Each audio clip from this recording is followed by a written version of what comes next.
It's not exactly, but think about it, you're 100 miles from Portland. It's a pretty good spot to be. Which is why we always thought of it as. It's still the future, but it's less of a future than everybody thought. It's like, You're a little busy I don't know now. what happened. Yeah. Yeah. I think I can attribute it to specific change in title, maybe. Maybe. Commercial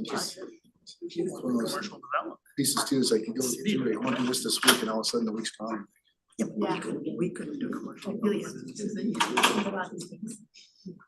She has my comments. Oh, yeah, I'll present. You know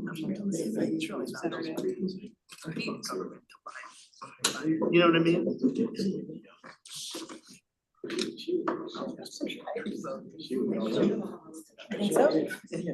But nothing we can do about Are we? it. It would have been. Countdown.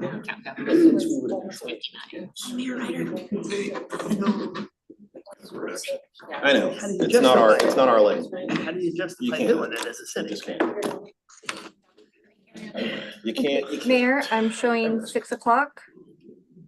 Are you ready to get started? Yeah, we just have to.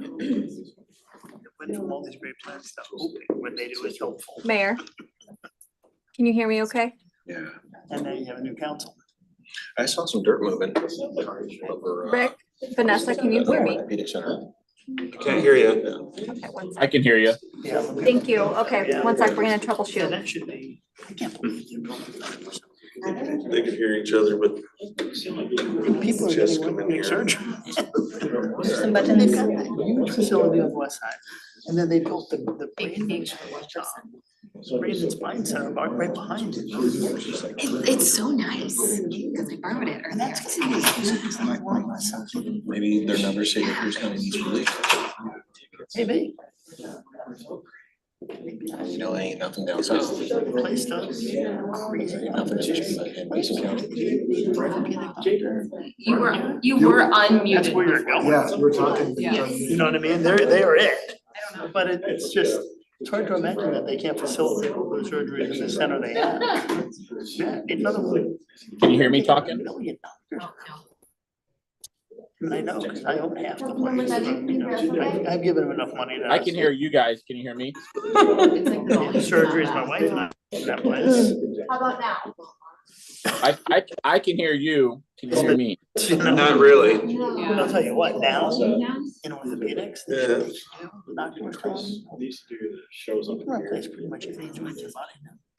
Stand by. Shoulder replacements, elbow, ankle, all of them. And I guess the more and more of that they have, the more people are gonna be getting it. suit. This entire. And I've done a hip replacement and 2 knee surgeries there. I remember your dad, but I don't remember. They're not replaced, but I've had 2 Change careers surgeries. and go on to Wife had a knee replacement. It's nice to talk I'm about. gonna you say something? I've been getting injections. Can you hear me? Check, test. Yeah, still can't hear you. The injections aren't helping, so I'm probably gonna have that one. A mini tour about that. They've been injecting it with, gel. It's not working. So I want to have this knee replaced and then probably next year. I can hear you. Everybody reacted.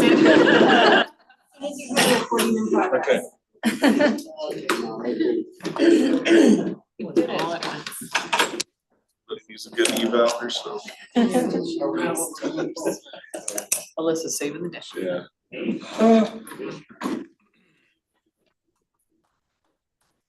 So then we'll just hit the ground running and. Pick things up.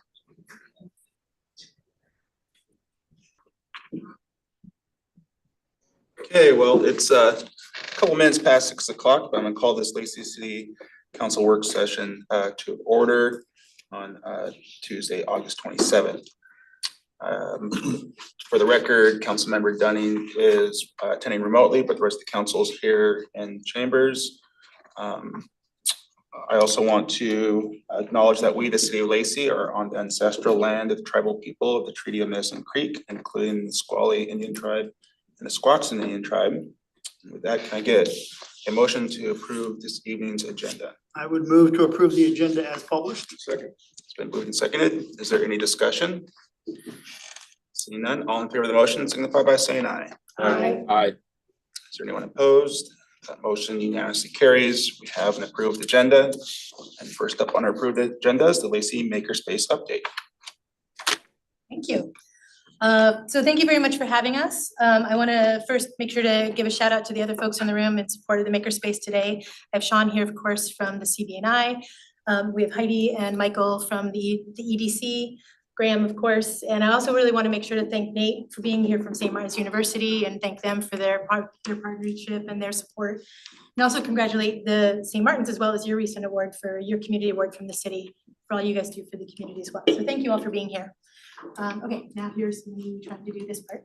There we go. And I'm gonna talk really fast because I have a lot to do. Hit the share button. Okay, there we go. Oh, there we go. Now I'm gonna go ahead and move to this slide here. Yes, I'm gonna try to talk really fast, so because I have a lot to share. We've been up to so much, of course, since our expansion, but I'm gonna just move through some numbers and then we'll move into talking about the budget as well. You want to touch the slide projector icon at the top. Yeah, this one here? Okay. Now we're good. We're good? Okay, great. And now I've got my button push. Okay, so the first thing I'm going to share out, of course, are just some membership statistics to let you all know really how much we've grown just in the last few months since our expansion. We have right now we're growing steadily and sustainably. We have about 210 current active members. That's growing daily almost. We average about a new member a day that we're open. Sometimes on the weekends we'll have 2 or 3 folks sign up. But something that's really interesting to share, I think, is the amount of activity we have compared to what we had this time last year. So we have our daily check-ins now, which is where our members are sharing their badge, swiping their badge at our entrance, and we're averaging 230 check-ins a month now, which we were only averaging about 110, 115 this time last year. So we have more members, more engagement. And then on top of that, of course, we have all of our classes and other activities, which I'll talk about here in a minute. This map is fairly recent, just showing again that we are reaching a broad community, not only in our state. We actually even have a couple of members that are their permanent residence is in Portland. One is a St. Martin's student, and the other is actually a person who's in the process of traveling right now from Portland, but he chose Olympia and Lacey to be in to reside for the summer, specifically because of the makerspace and the resources we have. But in addition to that, we're continuing to see members come from Lewis, Cowlitz, Pierce, King, and Grays Harbor counties, as well as others. So, really proud of that achievement. As well, just to share a little bit, the numbers seem to be consistently growing in the packages. We have military and student members making up about 40% of our membership. But worth noting here is our business memberships. We're starting to get more business members from the community, from the region, utilizing the makerspace either to establish businesses, signing up either for their business themselves or also as enrichment opportunities for some of their employees. The other category there is what we kind of call some of our legacy members. We have a few members who have really dedicated a lot of time to volunteer at the makerspace. We've had over 600 hours of volunteer time from various members, but a few of them in particular, some of our volunteer instructors, et cetera. So that's that number there. So again, those numbers are really growing sustainably. We're very happy with those numbers. And then just to share kind of quickly, I think this is one of the most even pie charts we've ever seen regarding age distribution, everything from 16 to 65 and over. Again, we're really representing a really broad swatch of the community. I'm gonna share now a little bit about our resources, and that's more specifically kind of our revenue streams and where we're at with developing some of these. So we've already talked about memberships, of course. Regarding classes, those are anything that we internally offer. Those are our basics classes up to, we have tiered level offerings now that are getting into more project-based classes. We've offered over 500 classes since reopening past the pandemic, right around when I started in 2021. And over 1,200 people have taken those classes. We offered over 100 offerings since the expansion was completed in February. We expect those numbers to grow as we're building we're doing a very active recruitment right now in recruiting more instructors, creating a more diverse, broad offering. Fabrication and prototyping, you can see a couple samples here in the corner. That one in the lower left corner is actually for Point Defiant Zoo. We're doing a prototyping project with them. Those are treat cups as they train their animals. The cups they were using are no longer available, so we're working with them. So we get on average about one prototyping client a month, and that's anyone from new innovative startup to healthcare devices, as well as folks in the trades, maybe trying to make something that's more that'll help them do their work more efficiently. So fabrication, as I mentioned, we have more businesses using us as well to help make products for them. We're always going to encourage them to become members and make those products themselves, but we do help with that.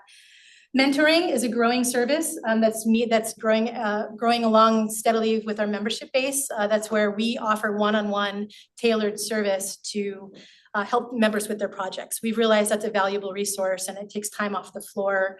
And so we have to have extra staff on hand. And so and people are really appreciating that one-on-one tailored training opportunity. So that's something.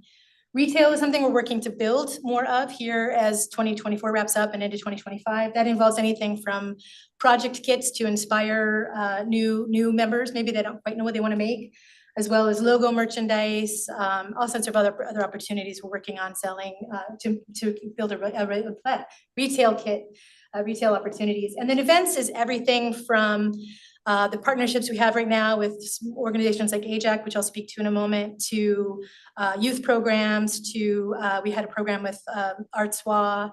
So opportunities where people are outside organizations are coming to the space to use it for for their own activities. So speaking a little bit quickly to some of the newer partnerships that we have. Again, I'm really proud to announce right now as we speak, we have AJAC in our space. They do advanced manufacturing apprenticeship and pre-apprenticeship programs. And we have 13 students enrolled in that program right now. And it's a month long. Their graduation ceremony will be held at the space on September 13th. Local businesses are already interested in meeting some of those graduates. And the students are very interested in the space. They're already interested in becoming members and volunteering. New is another organization that we will hopefully be working with hopefully we'll be doing a cohort with them by the end of the year or in early 2025. And then quickly to speak to some of the private industries we're working with. Small Planet Supply is a really up and coming emerging company out of Tumwater. They're already in that AJAC pipeline, working with their apprenticeship program, but they're also very interested in working with our team on some of their innovations and technologies. Real quickly, I want to speak to some of the other highlights. We all know about the expansion. Thank you so much to the city for helping fund the expansion. Thank you to the college, the university for giving us the building. And to everybody who's helped make that space happen. We're really proud to have this 8,000 square foot space that's becoming known as a regional training facility as well as a community maker space.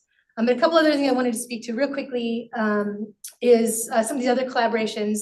So Sensory Tool House is a local Lacey business. Not only have we hosted the Adaptathon where we have 2 high school programs that come through. Just on Friday, I actually met with Katie, the owner, about sponsorship opportunity to become a sponsor of the makerspace, as well as hire us to do some innovative toy development that she can then sell out of her store. South Sound Studio Tour was a really great opportunity this summer. We had 4 artists out of the makerspace feature their own work. That was a local thing, 78 artists throughout the Thurston County area. Got a chance to really see how the creative economy works in this city, so we're proud to be part of that. Artswa, we had their first military makers night I mentioned, so we're going to be doing more of those programs. Talked about AJAC. Super honored and proud to again have this Governor's Smart Communities Award. And then looking forward, we have the Repair Cafe with Thurston County Solid Works.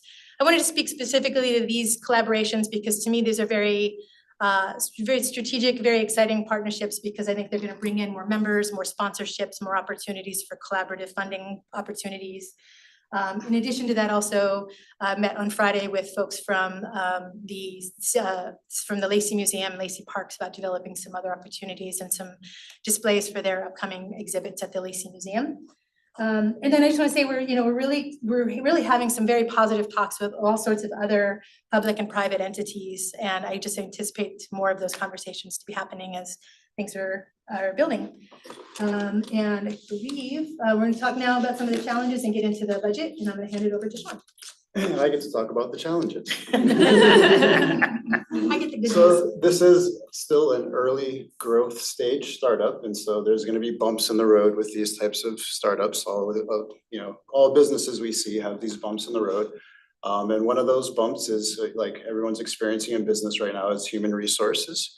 And so we've had, some limited staffing issues.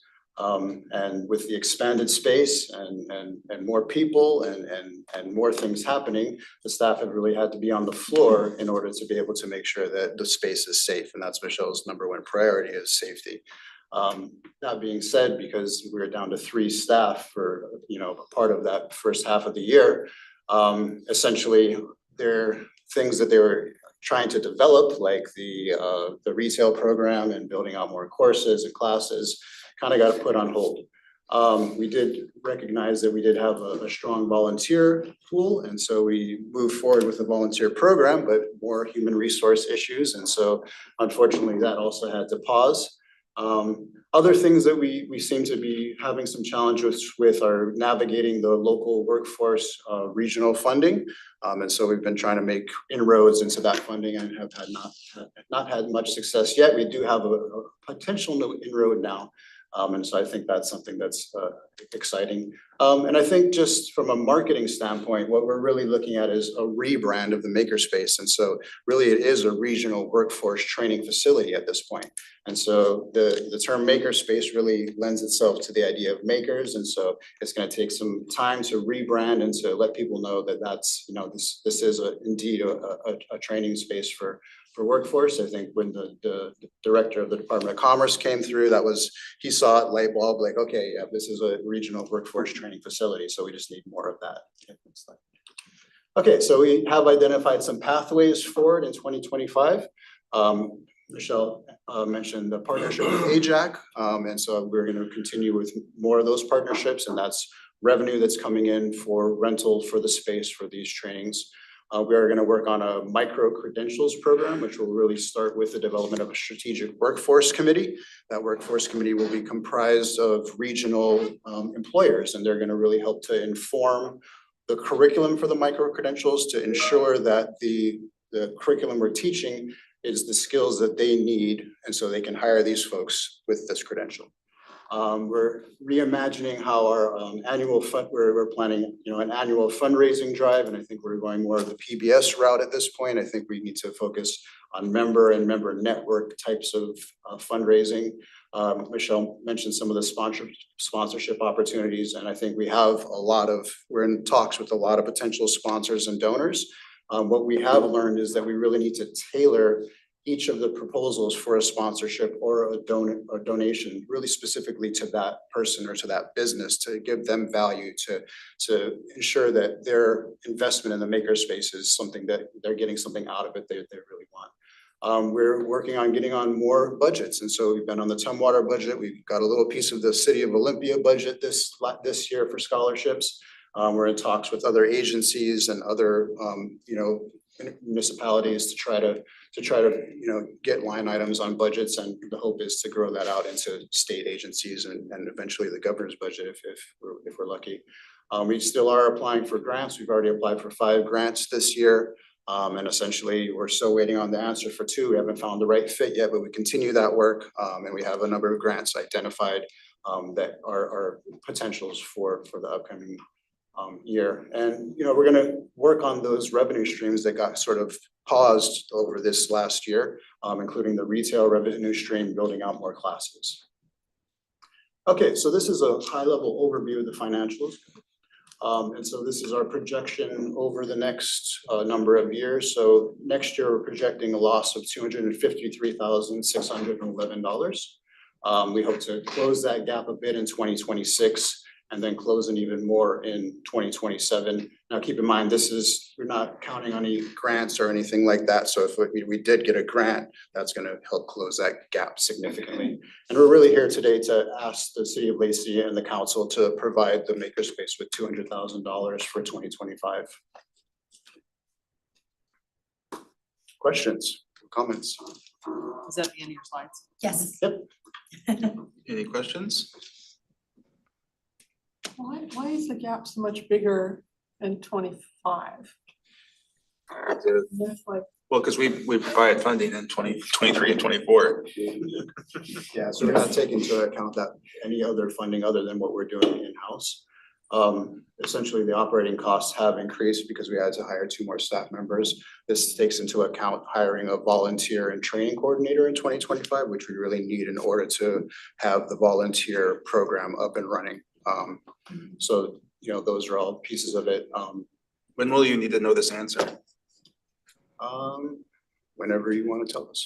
I mean, is there a deadline that you need to, I mean, is there like any outstanding grants that you think you could get, or I mean? So, yeah, we have, you know, several irons in the fire, but we can't count on anything until it's here, right? And so we never like to count on anything. So this is just a reflection of what we project in terms of training revenue and fabrication and prototyping and things like that. So that, you know, the sooner the better, honestly. Councilmember Dunning? Yes, I was just wondering if you're requesting, you know, the grant for 2025, where do you expect the additional revenue to come in 26 and 27 that's going to reduce that expense? So that's really related to the runway to build out the additional programming. And so we foresee that the additional revenue streams that we weren't able to lift in 2024 with additional staffing, we'll be able to have, if we have a pool of volunteers, then we have the more skilled makerspace employees open for more prototyping, more fabrication jobs. We can hold more classes. Additionally, you know, we're going to continue to work on more sponsorships. The micro credential is a program that we would charge for. And so if we launch that in 2025, that's an additional revenue stream. And so that represents that gap closure when those revenue streams start to grow. And also the retail piece is important because as membership grows, the retail products that we can provide them for projects or the retail products that we can provide them as kits will start to sell more as the membership grows. So that a lot of the revenue is tied to the increases in membership, and we project, you know, if current trends continue, that the membership will continue to grow. And we don't really necessarily have a cap or a limit on how many members we can have. We don't know that limit, but we're not even close to it right now. So I would suggest it would be helpful if there was a little more detailed explanation of where you expect to get certain revenues from what avenues, because this is kind of a little ambiguous. So it's kind of say, okay, well, this money, we're going to get some from here. But if you kind of had estimations, it'd be something you basic goals on and see how those are tracking, and to be a lot more informative, I think, for us as well, to see what that progress actually looks like compared to what you estimate. And we have provided an update to the strategic plan to Rick. And so that is a document that's available that has the full projections with all of the descriptions of all of the revenue streams. And so it's basically a detailed document that explains each of the different revenue streams and then shows the projections and the, you know, the basic goals for what we would want to hit for each of those years. Troy, can you remind us of how we've been funding the makerspace in the past 2 years? Has it been from our economic development fund? Yes. Yeah, so we've been utilizing a strategic investment fund. And one of the things, this is, you know, talking about these budgets and the strategic plan, these are also milestones, because if you think about where we were 3 years ago with the makerspace and trying to build this space, trying to get funding together, operation, and then also getting the expansion, and then seeing the results of that expansion as it just, you know, everything, activity in there increased. We are now seeing this really starting to take off and being that regional asset, regional draw. So over the last several years, the city has put in operational dollars out of the strategic investment fund to get it up to this point and to move forward. What do we have in that fund now? Currently it's about $2 million. $2 million. Well, my recommendation is for this kind of, go ahead. I had 2 questions. First off is there an opportunity for Lacey to provide support for local match? Because some grants require local funding. Yeah. I'm assuming you're already exploring some of those, but you know, we can provide you with funding and you can apply for the grants, but I don't know if there's an opportunity for Lacey to also seek out grants on your behalf. Or if we would even have the bandwidth to do that, but. My other question has to do with engaging with local labor unions, like Yes. the Thurston Lewis Mason County Labor Council. Cause the makerspace seems like a good place for folks seeking apprenticeships to get some of their hours in like developing their skill before they can go to work. Yeah, if I may speak to that one really quickly, I did forget to mention, that's a very important detail. We have recently contracted with a local person to help us. She's very connected. She's formerly with the Port of Olympia, Jenny Folia Jones. She's helping us with doing some development.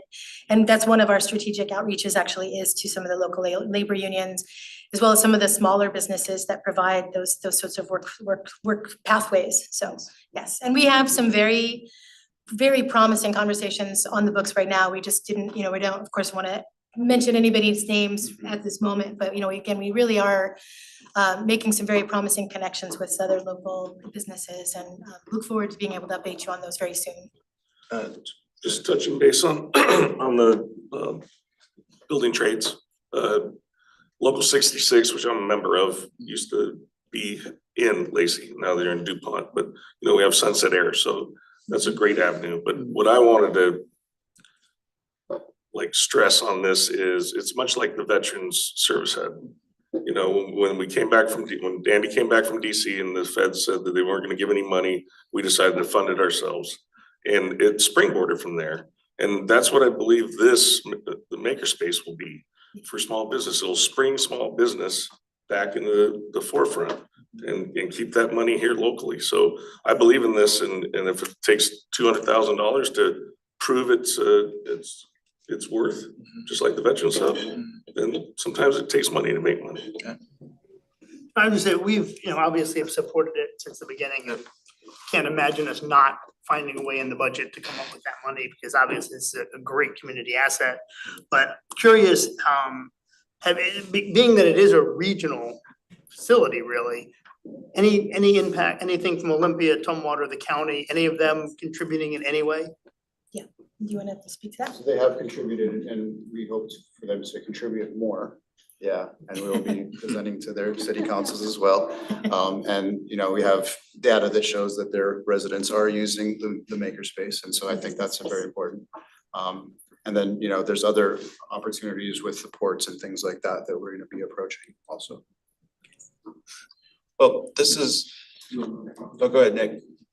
Yeah, I just want to say real quick, I really do like the idea of the expanded kind of rebranding into the workforce development. I think that is a really, really good idea. And I think there will be a lot of fringe benefits for that, especially even within the city, public works. I know we have a couple sign making positions that we have people leaving. So I really hope that gets just push, because I think that's where we really benefit the most. It's a great space for community and hobbyists, but that's where the community is really gonna be able to benefit. So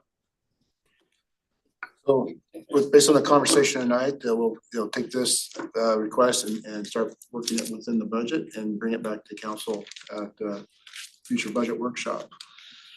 Troy. Got a head nod. Okay. Thank you. Thank you very much, everybody. Thanks Thank for you, your guys. time. Thank you. Congratulations. Thank you. Yeah.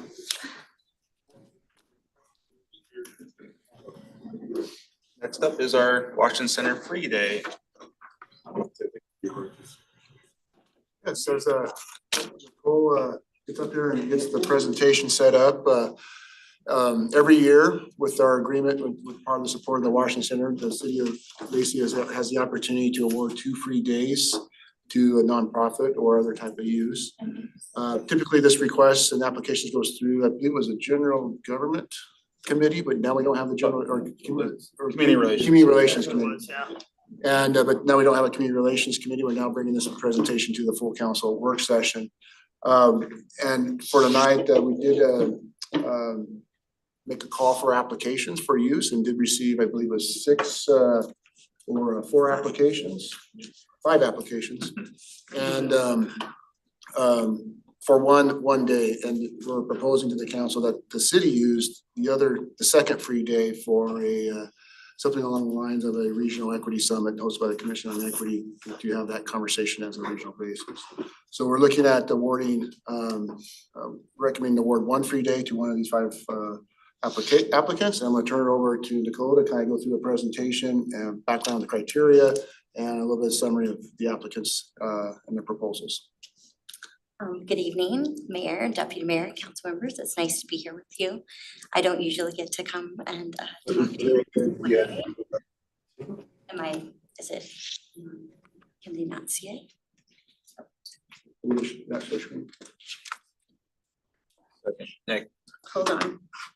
Technical difficulty, Wait for it. operator error. Oh, shit.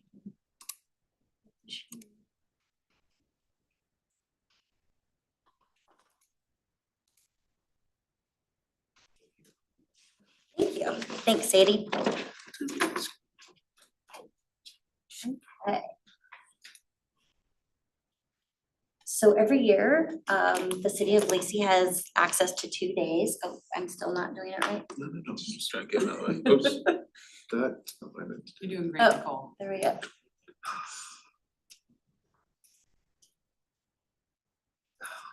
That doesn't look right. Yep, that's a good one. Okay, thank you. So every year we are awarded 2 free days use of the Washington Center for the Performing Arts. And this year we're going to use one of the days for an equity event. We don't have that scheduled quite yet, but we're excited to do that for next year. And so that leaves us with 1 day we can award to a nonprofit. And this year we were very successful. I want to give a shout out to our public affairs department because they really helped promote the application process.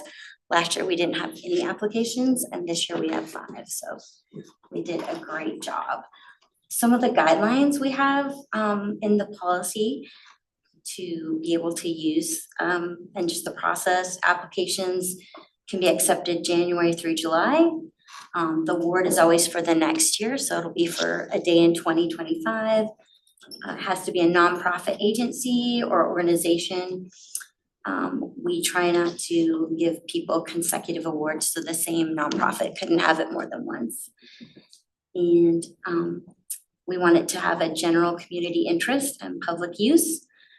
Most formally, they do have to recognize the city as a sponsor during their event and give us a report of the attendance, participation rate, and other appropriate details. And they also have to have insurance to hold us harmless of the event. So here are our 5 applicants for this year. We have the Olympia Waldorf School, and they have proposed a middle school play that they have every year. They have about 150 students pre-K through the 8th grade. And so this is something they do every year, so they would like to use it for that. The Olympia Chorus, they have been around for quite a while. And they would like to have to celebrate their 60th anniversary and have a concert. And then we have the Olympia Chorus, then we have the Boys and Girls Club of Thurston County, and they are proposing showing a movie and then also having a musical performance, maybe beforehand or afterhand, provided by the club kids so they could participate. And then we have For the Love Foundation, that's a little bit newer nonprofit in our community, and they would like to do a comedy clubhouse, so have like a comedy event at the Washington Center. The Capital City Chorus is proposing to do a summer sing-along, and they are fairly new too. They started in 2018, but they've managed to stay together throughout the pandemic, so they're excited to be able to use the Washington Center for that. Some things to consider. For the nonprofit, do they have a presence in Lacey? Will the event serve Lacey and the region? Would the event benefit the community? And is the event open to the public?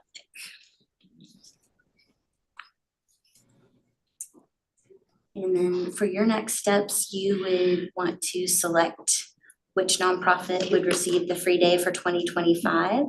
And then you could take action at the next council meeting on September 3rd on your consent agenda. And so this is, of course, some things can be the toughest things too, because you have, every one of those criteria is met by these applicants. They all are doing activities that are open to the public. They're all have presence Lacey to serve the broader community. I want to kind of have a conversation with council about, is there any one of those applicants that maybe stands out to the council, or if there's have some conversation about how to delineate which one to select for this one free day, and or if you want to take some additional time and next steps. Ultimately, if there is one that rises to the top tonight, we can always put it forward to the next council meeting for action. Or if we want to take get some more information, we can also do that as well. Have we given the Olympia Chorus a free day in the past? I am not sure. I don't have the list with me. Possibly. I may be a little biased here, but the Olympia Chorus seems the only application that has a mailing address in the city of Lacey. So.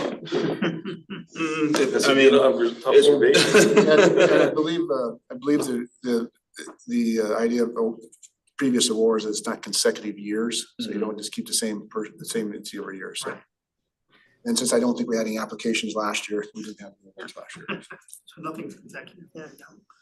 So I had kind of same thought, but with the Boys and Girls Club being that it was Thurston County and would serve Lacey and the the rest of Thurston County, probably have the most engagement with the most broad amount of residents. Yeah, they're great too. Just like I said, they're the Olympia Chorus is the only one that has a Lacey address. So I wasn't sure if the Boys and Girls Club would have an Olympia address, just because that's where their mailing address, or they had to pick one. But I assumed it would also apply to the Boys and Girls Club in Lacey as well. anyone else have any comment or recommendation? Well, my question was gonna be, are any of them actually located in Lacey, but you brought that up with the address. I mean, I'm good with, any of them would be fine, but being that they're in Lacey, I like that idea. Or like Nick brought up with the Boys and Girls Club, because they obviously have a Lacey club. Yeah. Do know some Lacey residents who take part in the Capital City Chorus and have been to some of their concerts, and they're really good. It's the same one. So any recommendations? I would recommend the Boys and Girls Club. I was gonna say that too. Can't go wrong with them. Yeah, I have no problem with that at all. And I like you, I noticed the Lacey address, so it's gotta be right there, close to the top. I'd be interested to know how many of the chorus members are actually Lacey residents too, but. I mean, we could always have them come back and give a quick presentation, the Boys and Girls Club and the chorus. We don't have to decide right this second. Yeah, that's typically how we do this. Like, hey, why don't you come in and, make your case and sit with us and we make a decision after that. But Then let's, So what I can do is we can reach out to both those two, the top two, and have them come to either a council meeting or a work session and give maybe a 5 or 10 minute presentation of their organization and what their event would be and what that would look like. That'd be great. Can I make one real quick point too? yep. I also would say I would want to look at, because we are basing this on who's in Lacey. It didn't seem like we got a lot of applications from Lacey, or even a whole lot of applications in general. So I would say we might want to do a little review on how we get this information out, because I think it's a really beneficial thing that a lot of people would want to do if they knew about it. Kind of the same way as the grant program that we're going to be going over soon. There was less applications this year than last year, and we've been doing such a good job with committees getting people involved. I'm wondering why we didn't get more. Last year we had 0 applications, so we did a lot better than last year. That's true, but I feel like there's more to something left there that, we can improve on. Councilor Vasquez and. I Go ahead. I was actually looking at the Capital City Chorus application just because that event that they're suggesting that they host is open to the community. Not all of the events on here are open to the community. That's a good point. And they suggested that they would like the Washington Center because they previously hosted this at a local church and they outgrew the venue because they had 300 people turn up last year. So, That was the they- would be a chorus, right? yeah, and they Capital do, City. or Capital City Capital Chorus. City. Oh, Capital City Yeah, chorus. that was the other thing I was gonna say is if we only invite two of them and the other three don't get invited, I don't see how that's fair to the other, so I was gonna make the same suggestion. I think Yeah. if we're inviting presentations, we ought to hear from all of them. we ought to hear from because all. This is very superficial that we're Okay. I know. basing Taking a this look. on. So it's tough, that's why, yeah. Okay. So we can set up and contact them and see if they can maybe look at our next work session. And maybe we can dedicate some time. There's 5 and. 5-minute presentations or something. Yep, and meet and greets and that way council can have a little bit more information and interaction with them and ask some of these questions about their presentations, whether they're open. Chelsea? Okay. All right. I did like the comedy idea though, because I think we could use a little more smiles and laughs in life. Well, thank you for the direction, council. That's what we needed for this. Next up is our utility billing and meter replacement update.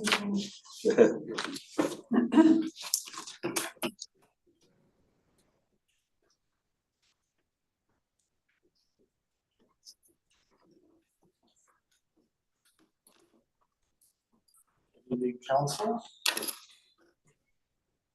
Well, I tried to do 2 things at once. I think most of you have met Christy Wolf, our financial services manager, but those of you who have not, this is Christy. I'd also like to introduce Zach Haley. He is our new utility billing supervisor. I think about 3 months, 3.5, 4 months. Yes, almost 4 months. Time flies. Welcome. Where you at for this? I was at King County and then before that I was at City of Seattle. Okay. So I've kind of made my rounds. I like here a lot. It's a lot more community, a little bit more intimate. It's been a great year so far. Great. Yeah, thank you. Okay, well, I'll get us started here. As you know, we've been dealing with a number of issues in our utility billing system, primarily the meters. So I want to recognize the council's support in terms of resources and helping us deal with some of those issues. So I'm here tonight to provide a bit of an update on what's been happening. Start us off, like I said, with a little bit of background and history. We'll talk about some of our enforcement activities. We did have a restart following the moratorium on disconnections, so we want to provide the council an update with that. You might remember we were here maybe 18 months ago as a preview to that process. We want to talk about just how it's gone and quite honestly how it's improved over the last year as we've gone through that restart. Of course, we want to talk about the meter system itself because that's really kind of why we're in the predicament we're in, and then we'll talk about next steps with our staff and the city council. So real briefly, since 2020, we've had a number of things happen. I think all of us in the last 4 years, through the COVID years, it's been a bit of a blur and we adjusted and we came out, I think, stronger on the other side. But COVID definitely had an impact on this operation. For a 2-year period, the governor had a proclamation that prohibited the enforcement of utility terminations. That is a key component in terms of keeping people current on their bills. It caused a lot of issues with landlords. I'm sure a lot of you received some of those complaints. But we went almost a full 2 years. I think we were short maybe 22 months, about 22 months of no termination by the governor's orders. At the same time, we were dealing with this kind of the beginning of the failure of our automated meter reading system. Started probably really in 2018, 2019, and really escalated during COVID. So the timing was obviously perfect for that in terms of what we were trying to deal with. On top of that, we had pretty big delays in terms of ordering of the replacement units, the transmitting units. We started ordering those units in 2021. We ordered again in 2022. We didn't receive any of those units until the early part of 2023. So in some cases, we had a 2-year delay, or almost a 2-year delay on the delivery of those units. So obviously that compounded the problem in terms of fixing those meters. At the same time, we had to go through a software upgrade. So we had about a year-long process from contract to actual implementation. Really, this was a technology improvement from our provider. They really stopped providing support on the old system, so we were in a way forced to do that upgrade. At the same time, we changed our electronic payment gateway and portal. That's all just a fancy way of saying online payments and processing credit card payments. That also took about a year, just about all of 2022, we went through that process. And on top of everything, like many operations, many businesses, we were dealing with a resource issue in terms of staffing. I just looked at the stats today. I was actually a little surprised. I think I remembered it, but I didn't quite remember it this way, but the turnover in this department was massive. We only have one employee that's been in this division longer than November of 2021. In some cases, multiple positions that were turned over during this period. We have very good employees, very dedicated employees, but the fact of the matter is when you're new, you're just not quite as effective as a seasoned employee. So we were dealing with that on top of all of this. We were dealing with our day-to-day operations in terms of sending out 26,000 bills every month, collecting 26,000 payments every month, installing new meters, fixing meters, all of that. All of our day-to-day operations were happening at the same time as all of this. What do you think was the biggest lesson learned on the switching over for the electronic payment system? Because that seems like it really sort of caught us a little bit off guard on everyone having to re-sign up. So what do we learn during that time? Yeah, that's a great question. That was painful, you're right, having the fact that sign-ons did not transfer to the new system, but when you think about it, we don't want access to anybody's passwords or logons, so it makes sense when you think about it, but on the surface, you think, why can't we make this easier? Some of it was quite honestly demographics within our customer base. Not everyone uses a computer as technically savvy as others, so that was really I think our biggest tripping point. We got caught flat-footed. There's no ifs, ands, or buts about that. We probably should think about more resources next time in terms of bringing people in. We were just flooded with people coming in through the front door and not, in a panic that they weren't able to pay their bill. So we did a lot of hands-on walking people through the systems. You probably noticed the computers out here in the hallways.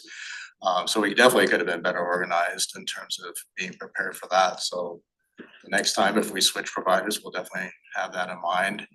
Maybe have more of a phased-in approach. Seemed like we had a hard time just getting hold of the actual owner, which is what's different is sometimes, especially if even we could get hold the owner might not be the one who has the water bill. I think there's two pieces. One is when a tenant gets in arrears and they're it's a tenant's name, but it's a landlord being noticed. And that's one thing. It's separate than the switch over to the electronic payment systems. But that situation, lessons learned is making sure it's clear that the landlord should be informed of being noticed or being a part of that information chain.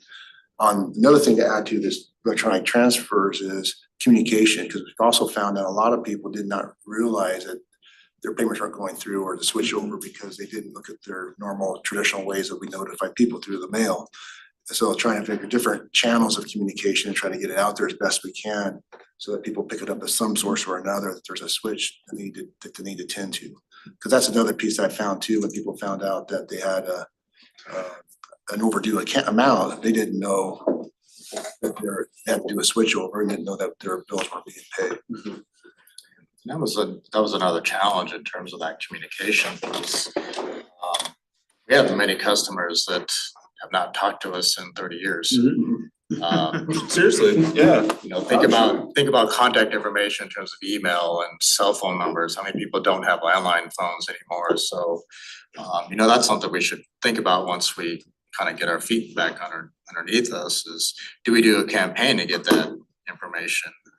Do we require it through an application process as an example too? But you know, a lot of those challenges too, we need the properties to turn over in order to have that contact. You know, if you started your water account 30 years ago and you've never had an issue with a leak or a payment, you might not have talked to us in 30 years. So we don't have that opportunity to ask them for their phone number or their email address. So, and I think that's pretty widespread through our system. I think We definitely don't have a landline any longer, or, you know, maybe the email that may or may not have gotten is still valid, you know, that switches over all the time too. You just never think of that, especially if it's on auto billing, that's You put going an on. auto bill, I mean, you don't contact the water department unless there's a problem. Yeah. That makes sense. So the new system that you were talking about, does it have those features, those like text feature, email features, to let people know that they're coming up on a delinquency, or? No, partially. So it's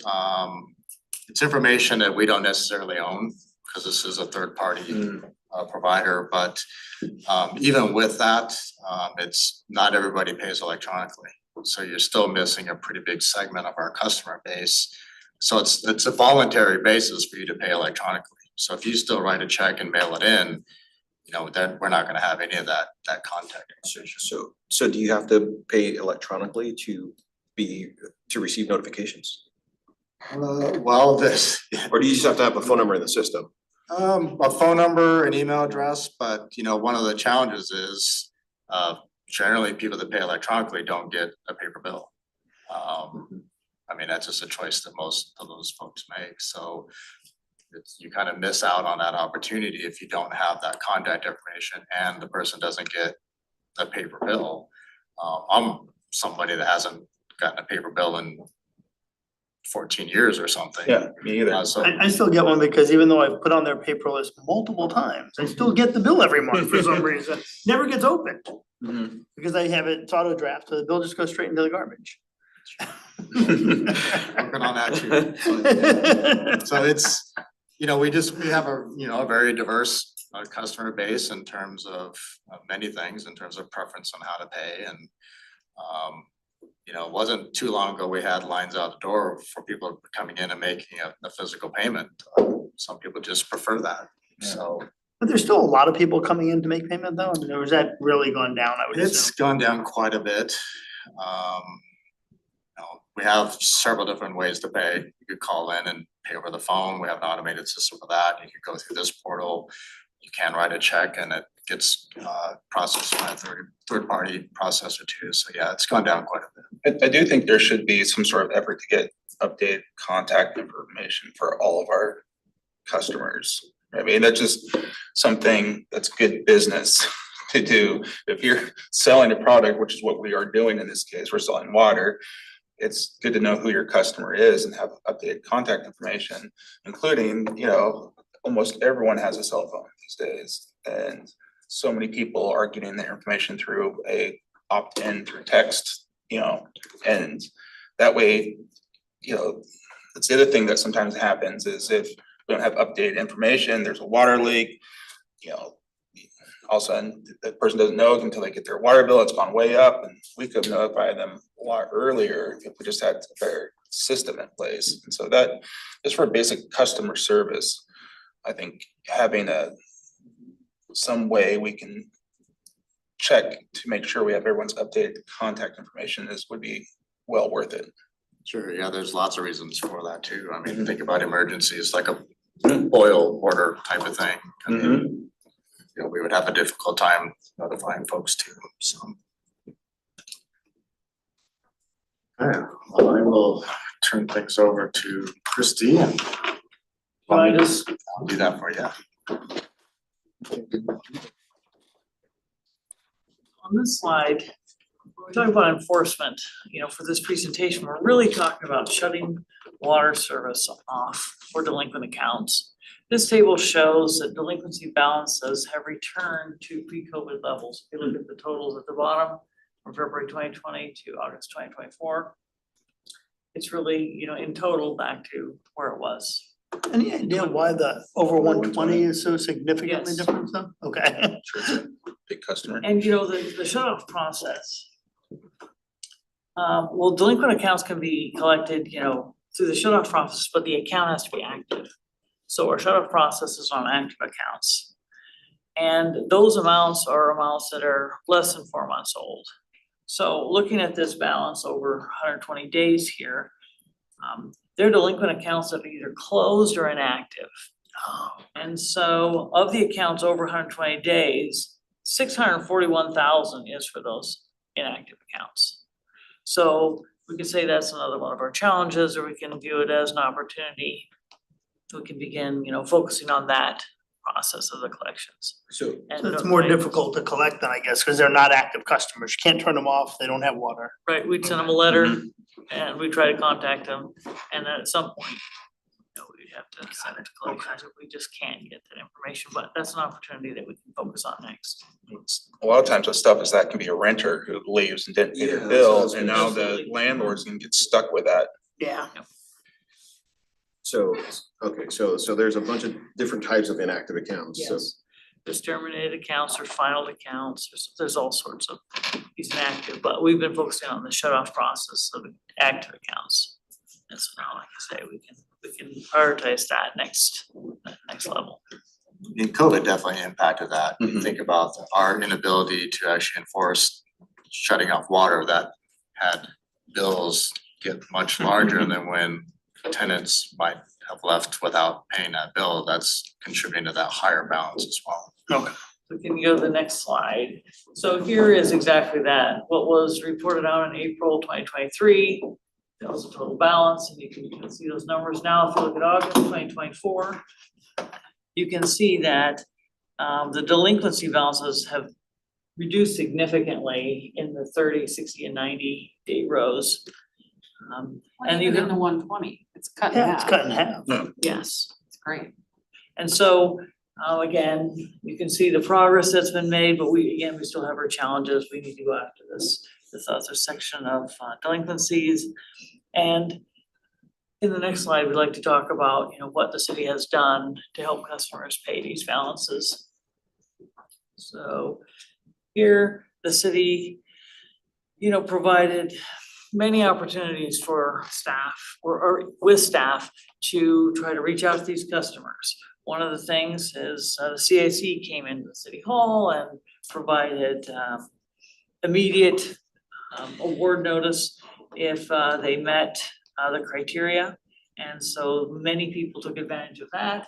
And you should see here, there were 155 awards. And that's mostly was for 2023. And the city continued to refer people out to the CAC as much as possible to see if they could benefit from that, continue to do that. We also offered payment plans to assist customers repay over time. Here's a statistic here of from January 2023 through June 2024, there were 677 payment plans. And a lot of people have caught up or or they had to be sent to collections, but there were still 33 active payment plans this month. But, I wanted to also say that the city also sent some letters out to let customers know of other programs that were available that they may be eligible for. Department of Commerce had programs called, the acronyms were LIHEAP and LIWAP, and they're for heating and cooling costs or for low income water. And so the city was trying to promote those also with these customers and let them know they're available, and please give them a call. So when they would call in, the staff tried to promote those, or also with these letters. But in the end, unfortunately, some accounts had to go to collections, And most all of the accounts that have gone to collections occurred in June 2023. So at that time, we sent 807,000 to Grim Collections, and that was after letters and notices beginning like, I think around January, they started notifying people. And so finally in June, there was a cutoff, and so they went to collections. I had a question. Have they had any, I'm sorry. So anyway, I just wanted to say, go ahead. So I think that there was a meeting where we had kind of figured out, or it was stated that the overdue balance, if it's a rental, follows the owner. Correct, is that The correct? owner's ultimately responsible. Okay, so it goes with the property. So are we sending owners to collection for delinquent tenant bills? If we Right can't now- reach them and, Right now, what's happening is the persons whose name is on the account. Because that's our relationship with the customer. So if an owner calls in, we can give them just limited information because the information is the tenants. Okay. So whoever's name on the account, and in this case a tenant, that's the name and address, phone number and contact information that will go to the collections. So where it affects the owner though, is there's, when it goes to collections on lien on the property. So if that's not, bill's not caught up through collections and the owner decides to sell, then that's where it's caught up in that property transfer and closing costs. so if there is a judgment, it's not a judgment against the tenant, it's a judgment against the owner? The property. The property. Goes on the So property. the claim is, the collections is against the tenant, but if the property ends up transferring, then Lien on the all the property. liens have to be cleared, and so that's when that has to be paid out of Finds out sale so late in the proceeds. game. But how do we notify the owner of the property and cross that? Because sometimes, you know, the owner doesn't know at all that they're getting in delinquency. Well, I can let you know that when there's a final bill, that bill also goes to the owner from our policy and procedures. So that they're notified that way. There are two different forms on our website that a landlord can submit. And one is a third party notification, oops. And cheers. Sure So- do that sometimes. Third party notification, and what that means is they can check the box to get a copy of the bill that's being sent to tenant. Okay, that's. But can we do something like if it's 60 days overdue, that they, at that point they get it instead of the 120? Because sometimes that's, if you go to so far out, maybe the tenant's gone, they didn't have any opportunity. If they've submitted that form for a third party notification, they get a copy of each bill. Okay. They can check that box. And so they can be notified. So Those forms are available on our Word website. So if they haven't, where are we pulling the owner information or address, mailing address from? If Who's county records? they get that, we can look at Thurston County Assessor site to get that information. However, for them to get notified, they have to submit one of those forms because again, the tenant owns that account. Right, and I understand what you're saying. I guess what I'm saying is in some cases like property management, large scale, small scale, you know, maybe the owner is completely invisible in terms of, you know, receiving any kind of correspondence. So if we are contacting the owner and we don't have that form, are we using the assessor information? I would have to check on that further, but my understanding is that when the bill is final and the renter says, hey, I'm closing my account, that information does go to the owner as well as the tenant. So far And gone so- at that point. Yeah, good You know, the owner has recourse of handling the tenant and their agreement and their, Right. you know, but if they don't know, they don't know. And The third party notification would be good for owners, but I'm sure most owners don't know about that. yeah, I don't. Real Until solution now. Now Real you know. solutions require land accounts be in the landlord's name. I know that would not be popular. I mean, we're talking about lease agreements, so don't address that, but I think the city of Tumwater does not allow tenants to have accounts in their name. That way the landlord's always informed. So the landlord's paying the water bill and basically adding it into the rent in one way or another. Correct. But that's a pretty big move. That's a really And- big It's a move. huge move. Yeah, There's gotta be- 50% rentals or so in terms of Lacey's makeup, so that's, I That's big. don't say that lightly, I'm just, Sure. but that is the sure solution, is to do that. And if you're the owner of the account, you just shut off whenever you want. Can I ask a couple questions? Oh, yeah, sorry, Nick, go ahead. Can you go back to slide 7 real quick? So the question I had here is, maybe it's a slide before that, sorry.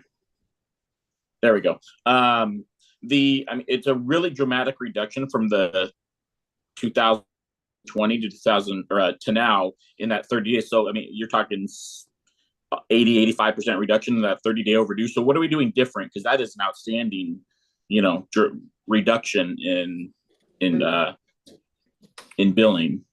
I would say it's based on timing for the most part, even though it only looks like a few days apart, you know, in the month. It's, people are sent their bills and then they pay them within a certain cycle.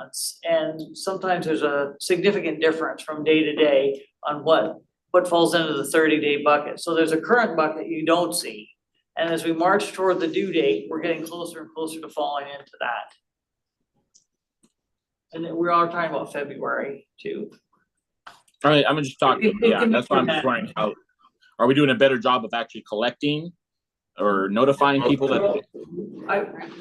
I would say it just kind of depends. And August 26th, that's just a few days out of billing, and February 29th is several more days out of our, when we actually sent that bill, so. Okay, so that could just be a time period. So for like, Most likely. if we cross over the period for the average person, or something along those lines. Okay, and then the second question I had was on actually the next slide. So over the 120, is the $800,000 or $880 that was sent to collections, does that get removed from the over 120 as soon as it gets sent out to collections? So is that what drops the number down, or does it still stay in an overdue status in our system? In this instance, these are amounts over 4 months, over 120 days. And in this case, for this group, they are removed from the utility account because the utility account cannot be shut off for those amounts. And so this type of collections, yes, they were removed from utility accounts and that dramatically changed that balance as well. Okay. Are you having any results with, are you getting any money out of with the stuff that's turned over to collections? Are they actually collecting anything? Definitely. They are. It's a low percentage though, I mean, by the time you get to that point, it's probably 10% or less. And they keep half, don't they? Isn't that the deal? Well, they charge a fee on top. We get 100% of the amount owed. The company charges, I think it's either 40 or 50%. I can't remember the percentage. Okay, so we get our full amount, but they charge a fee on top of it. Oh, okay. I think the number was somewhere in the 600,000s, even though we sent 818,000, you know. Yeah. A couple 100,000. Okay.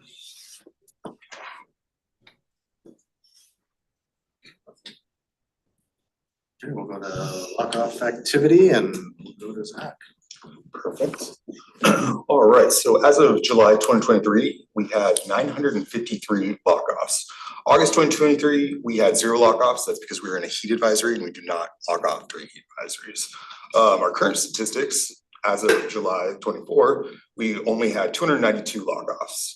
August 2024, 297. So we've seen a pretty steady reduction. And one of the nice things is I think our disconnect notices have been a huge help with collecting. So for instance, in July 2024, we sent out 3,958 delinquent notices.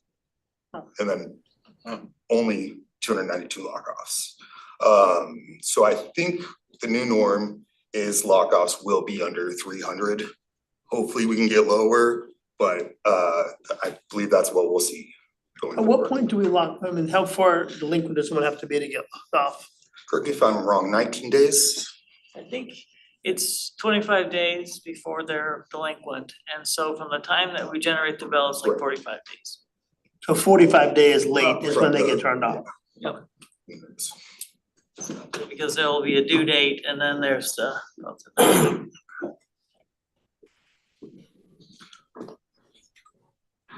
So our meters and meter transmission units, our MTUs.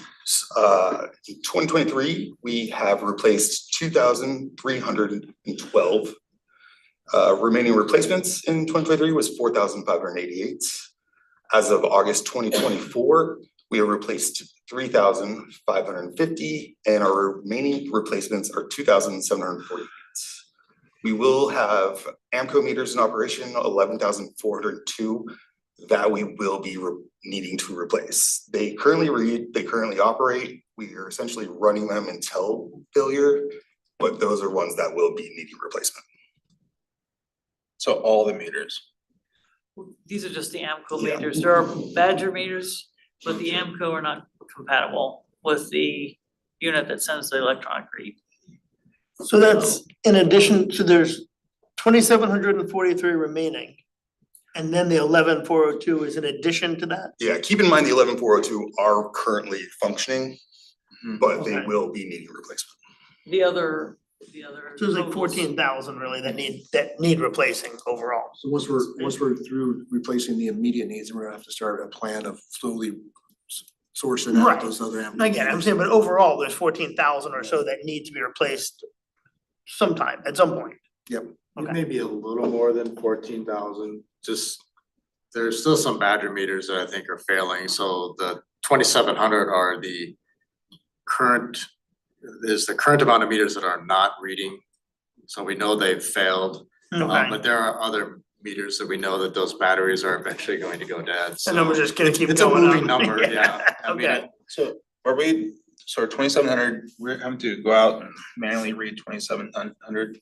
correct, that's where we added more resources because of that manual process, so somebody physically has to go out there, open up the meter box, write down the read.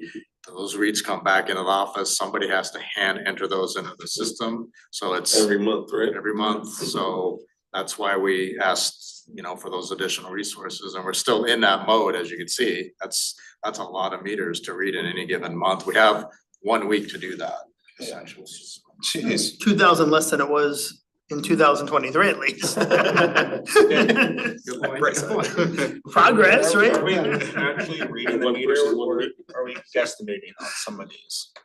There are times we estimate, we try not to do that because an estimate is going to be wrong. I mean, we may hit 1%, but Yeah.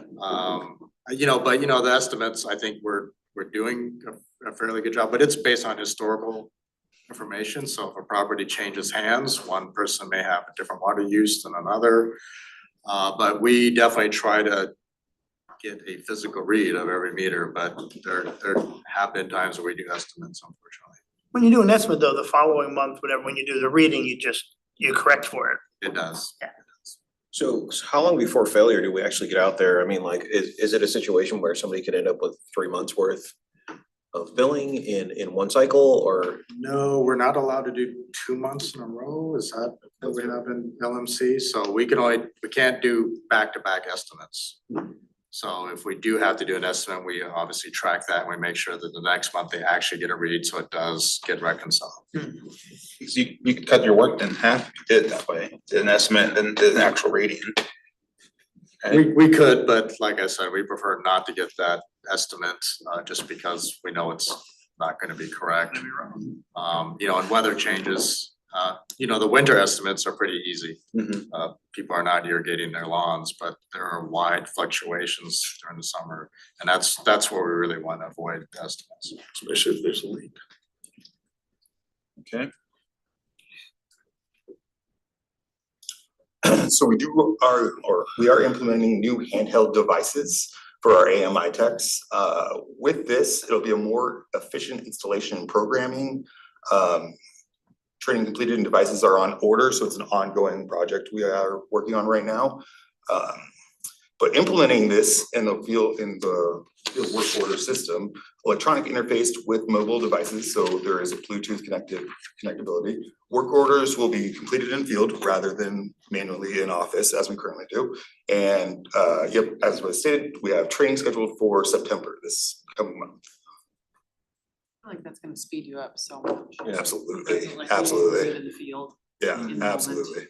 Yeah. Everyone's excited for it. We're often supplementing accounting staff to hand enter those reads in. Corners, yeah. So, yeah, we couldn't be more excited for this. The accounting staff are excited. So I'm not quite there yet, but when are we gonna make a decision on what we're gonna do for the 11,000 plus meters that we need to figure out? I mean, well, there's no decision to be made. We need to do it. Sure. It's the plan on how we get there and But yeah, we'll. Are we going with a whole new system? Are we going out to bid? I mean, what? No, we're, because of that upgrade, and, you know, I think we're kind of down that path already. So, you know, in terms of the new transmission units, that's part of the problem with the AMCO meters. They are not compatible with those, so we have to find a solution that is actually compatible. So yeah, we will be replacing those with the Badger meters that are compatible with those transmission units. So we're handling it as best we can in terms of our everyday and dealing with the manual reads, but yeah, we'll kind of get there in terms of when we talk about staffing and resources here in a minute. Okay. Do you know how much time we have? We don't, you know, like any battery, they go when they go. Some meters are constantly trying to send transmissions because, you know, weather and, you know, how, you know, cell phones, sometimes we drop calls. So this is a cellular based system in terms of getting those transmissions. So honestly, I would have thought 10 years would have been the life of battery, but we're in year 15, 16, 17 on some of these meters. So we're on borrowed time. But we've gotten our money's worth out of them then, if they've lasted that much longer than you would have expected, right? And so, but we are slowly going over to the new Badger system then, whenever one of these fails. Correct.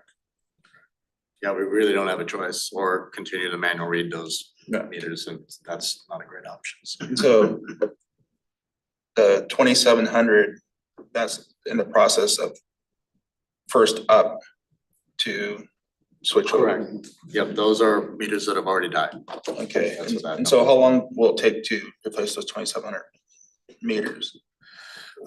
Well, we get to them in our spare time, so to speak, but yeah, we probably need to develop a different dedicated plan now that our water turnoffs are, I think, stabilized. You know, we're not turning off 1,000 anymore, so I think we'll be able to shift, you know, dedicated meter techs to that process.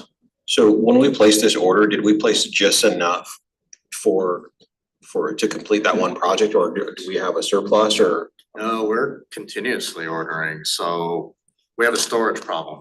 Meters are pretty bulky and they don't stack.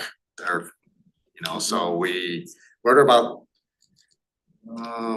2,000 MTUs. They're the smaller, just the transmission units, meters. So yeah, we just really have a limited space down at the shop to store.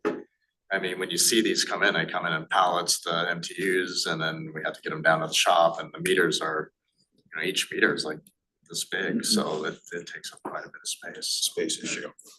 So yeah, we're trying to time it. We space and kind of layer the orders. So we're just shy of enough to finish this job. Yeah, we try to keep, you know, ahead of it for sure. I can't remember how many we had in inventory last, but I just heard it's time to order more. So we're getting to that point, so we'll probably place an order this week or next week, so. Yeah, we watch that pretty carefully. We can't do anything without that inventory, so. Okay, so what's next and, you know, in terms of what we're gonna do at the workforce. Like I said, we need to develop, you know, kind of a plan of attack in terms of these meters. So we do have 4 limited term employees. 3 of the employees are our automated meter infrastructure techs. Those are the field workers. That limited term expires mid-year next year. And then we have a utility billing specialist. It's an administrative position that expires here in a few months. So we're still kind of putting together our plan. We're still waiting to see what efficiencies we gain with the new technology, the new handheld devices, the new work order system. So I think we're going to ask for to extend these positions When I think about the meter tech positions, we only have 2 permanent positions. We have 5 in total. I don't think 2 is the number. The question is it 3, is it 4, is it 5? So we wanna take a little more time to be a little more thoughtful in terms of what we're going to recommend. I'd like to say we'll be ready for recommendation with the proposed budget that comes before council, but it may go into the next year. We may deal with it through the amendment process, but we wanna be thoughtful in terms of converting these positions to permanent positions. We wanna make sure we have data. We wanna know what efficiencies we gain. So we definitely wanna be thoughtful in terms of what our recommendation is. I apologize, we keep kind of pushing this down the road, but we keep getting these challenges before us and we're dealing with them the best we can, so. But again, I think certainly for the field operation, I think we're looking at expanding the permanent workforce there, but again, we'll take our time and make sure we have good data in terms of making that decision. Councilman? Yeah, I was gonna ask how many we have permanently. You answered that question. So the size of the unit right now is 12 total. 12 but total. Normally only 8, so we have Correct. a third of the positions are non-permanent. We're still reading 2,700 meters manually, and it fluctuates depending on which meters, batteries. And it's gonna take a year to get those 2,700 done? Probably, I mean. 8 months to a year. That's, And then over that course of time, some of that 11,000 are gonna also die during that time, I'm sure. right, when you think about the meter challenge, that's years, not months. So that's EMA technicians, are they the folks that do the swap outs? correct, As those machines or those units fail? correct. Can you read each one of those every month? It takes the crew a week. It's like 77 houses a day for each person.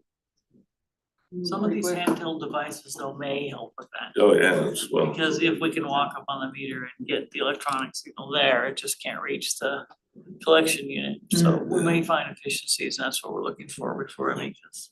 It's definitely been a challenge. We've utilized shop, the maintenance shop in terms of helping us too. When, snow, bad weather, that really slows us down, so we definitely receive some help from our friends down at the shop in getting those meters read. They're also helping with the meter exchanges. You might remember last year we did a pretty sizable amendment to exchange the bigger meters, the 1.5 inch and up. So the shop's definitely been a big help to us as well.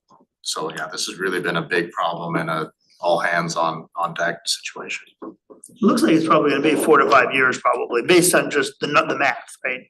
To replace that many, it's gotta take that long. I couldn't argue against that. Sure. It is what it is, it's gotta be done. Comes in threes, right? So you got it out of the way. It's not optional.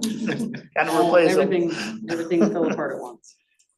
So in terms of future council considerations, we're in the process of reviewing process policy. So we'll review that. We'll, I'm sure, have recommendations for change. We've talked about a lot of these examples already in terms of what happens with the new service that we have an application that would help us gather contact information. As an example, we talked about the challenges with final bills. Other things, we need to consider is what we send to collections. At this point, there's nothing that says we have a threshold. So, we're not sending 25-cent collection balances, but we're sending some pretty low value to collections. So that kind of leads to the write-off conversation. At this point, we don't have a policy or direction from council. We're not allowed to give a gift of public funds, so technically we will keep trying to collect those amounts. When I talk about write-offs, I'm talking about the council giving direction to staff to no longer pursue some of those balances. I mean, if you get to a 7-8 year period, the chances of collection are pretty small, so we would like to cease that effort. So that's what I'm talking about in terms of write-offs. That will, we'll definitely probably come back to council for some Lacey municipal code changes, kind of a similar thing. We're reviewing all of that. One of the challenges that I know we have is the way the code is written for the billing cycle.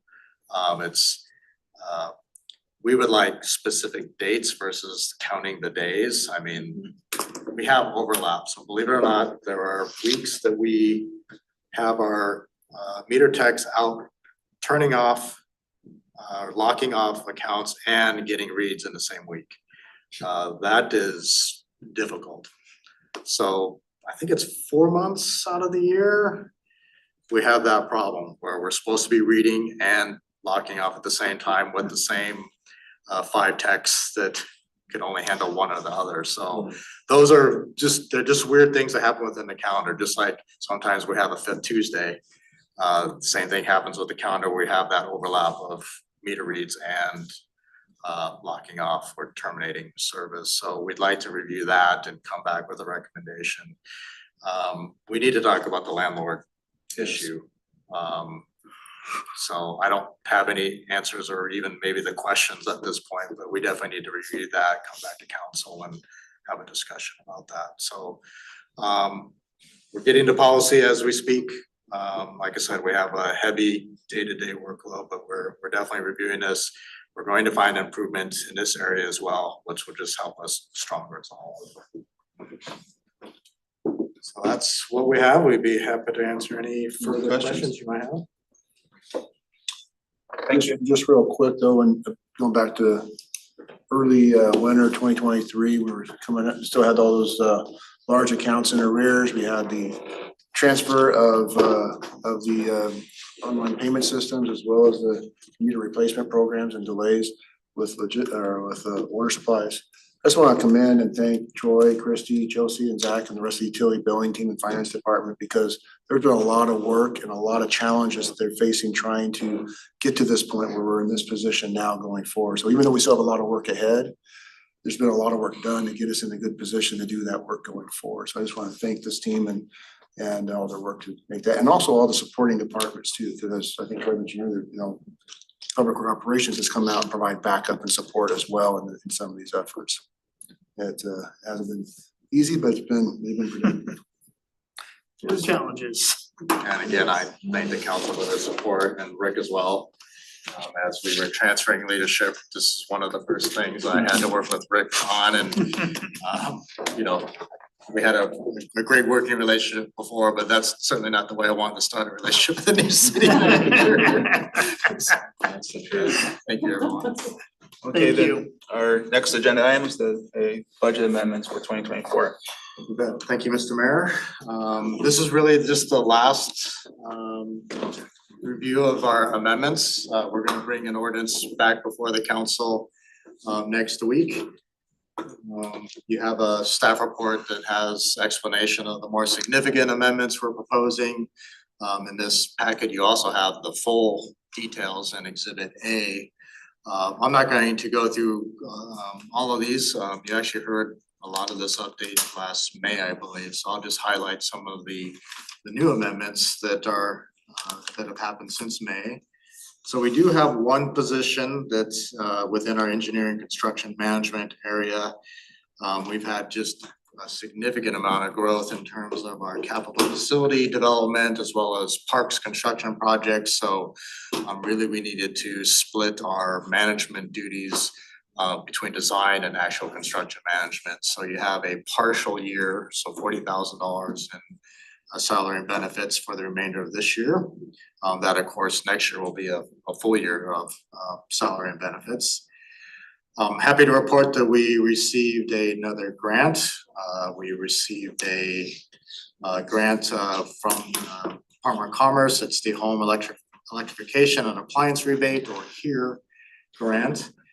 This is actually going to help us with our PSA rebate program. You might remember, I think it was March or so, that we had Lindsay Fields present that very successful program. In fact, we spent a little more than we had budgeted, so this grant is very timely for that. So we'll be able to use that to fund that program. In our arterial streets, we have a couple more amendments, related to design in terms of the Sleater Kenny and 14th intersection improvements, and two roundabouts. We need a little more money in terms of design, Willamette and Campus Glen roundabout and the Hawks Prairie and Marvin roundabout. We have a series of amendments related to the police station.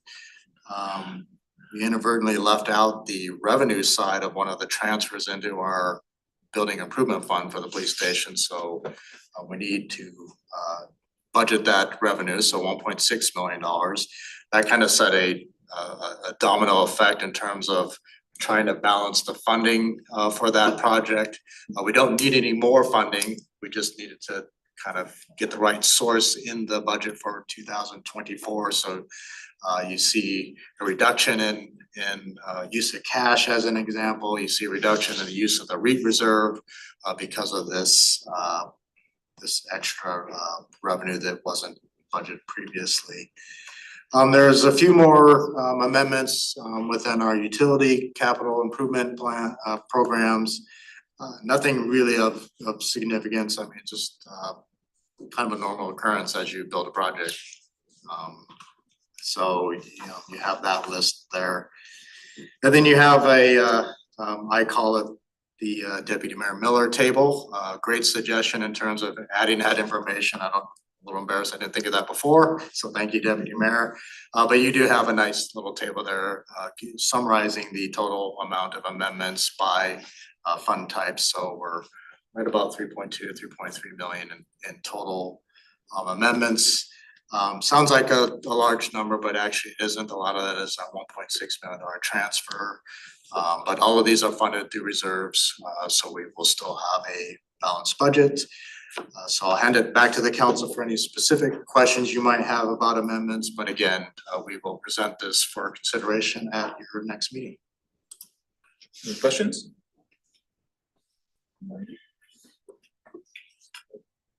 Will this be a consent item?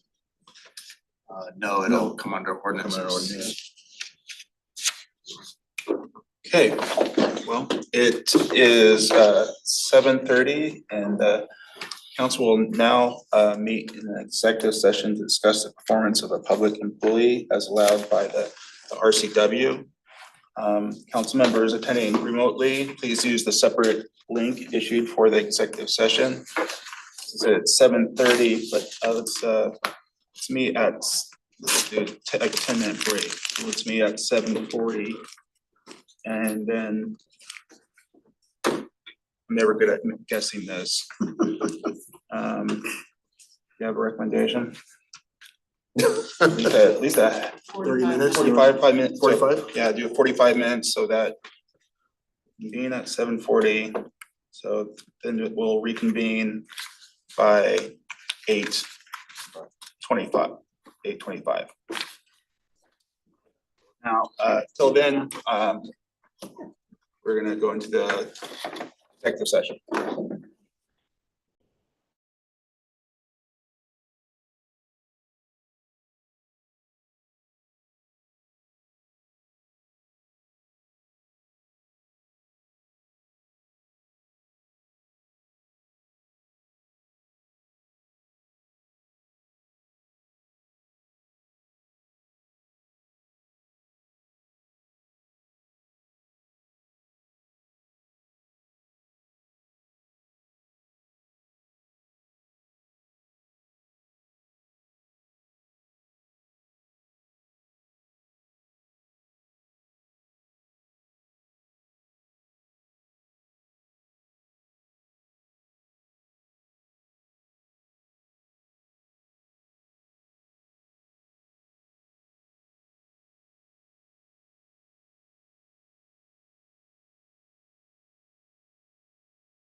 I think I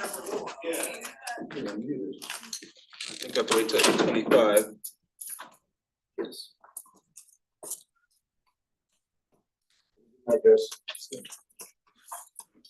Okay, Paul.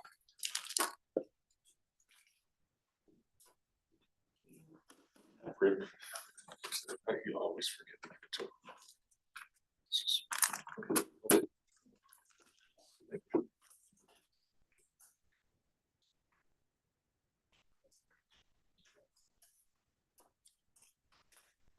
Where's John? Later. 8:25.